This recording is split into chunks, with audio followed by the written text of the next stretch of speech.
A vasectomy is a surgical procedure that involves cutting the vas deferens, which are the ducts that carry sperm, by accessing them through a small incision made in the scrotum. Consequently, even though a man continues to ejaculate normally after undergoing a vasectomy, the ejaculate will not contain any sperm. This means that azoospermia will occur. Because of this, pregnancy is prevented, and therefore vasectomy is considered a permanent method of contraception. It is considered a simpler procedure than tubal ligation in women, mainly because a vasectomy only requires the use of local anesthesia and usually involves fewer postoperative complications. However, it is important to note that it is necessary to wait for a period of 3 months, with more than 20 ejaculations during that time, before performing post-vasectomy semen analyses in order to verify that the procedure has been successful and that, indeed, no sperm are present in the ejaculate.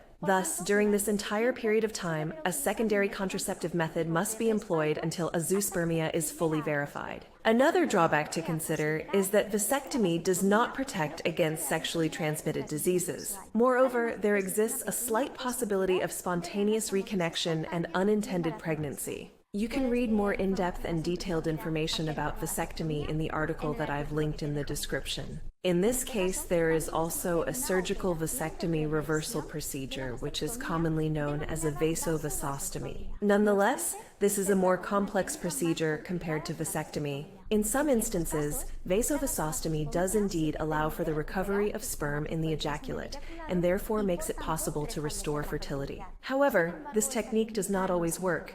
The more years that have passed since the vasectomy was performed, the lower the chances of success will be. If this recanalization of the vas deferens turns out to be unsuccessful, the man may then choose to undergo a testicular biopsy in order to obtain sperm directly from the testicle, which can later be used in assisted reproduction techniques. Nonetheless, it is possible to directly opt for a testicular biopsy without first having a vasovasostomy if one wishes to become a father after a vasectomy. This choice is particularly recommended for couples in which the woman is of older maternal age, since this factor decreases the likelihood of conceiving naturally. However, a good and practical option to avoid having to reverse a vasectomy or undergo a testicular biopsy later on is to freeze sperm samples before the vasectomy takes place. This way, frozen sperm will be available in case the man wishes to have reproductive desires in the future. If you want to know more about how to get pregnant after a vasectomy, you can read the detailed article that I've linked for you in the description below.